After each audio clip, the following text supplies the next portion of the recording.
Hi, thank you for tuning in to this week's briefing room. My name is Kateryna Stepanenko, and I'm a Russia Deputy Team Lead and Analyst at the Institute for the Study of War.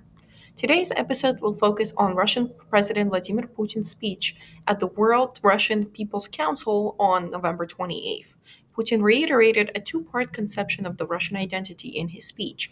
A Russian nation which falsely claimed to include Russians, Ukrainians, Belarusians at the center of the Russian identity, and then the wider Russian world, which includes non East Slavic ethnicities in both modern day Russia, the former territory of the Soviet Union, and Russian Empire. Putin claimed that the Russian nation was artificially and violently divided via policy miscalculations during the fall of the Soviet Union, effectively arguing that Russia, the state, should unify the Russian nation.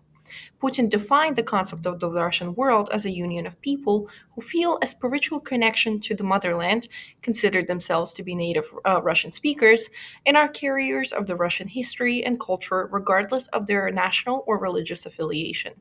Putin, however, pointed out that there cannot be Russia as a state or the Russian world without ethnic Russians, and implied that the Russian world includes Eastern Europe, the Caucasus, and Central Asia.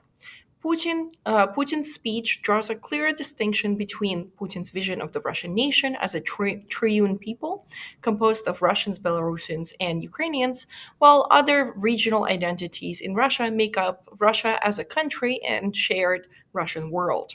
Putin's articulation of the Russian nation, including Ukrainians dominated by Moscow, reiterates long-standing Kremlin justifications for the invasion of Ukraine and aggression against its neighbors. Please remember to subscribe to ISW's channel for additional updates on the situation in Ukraine.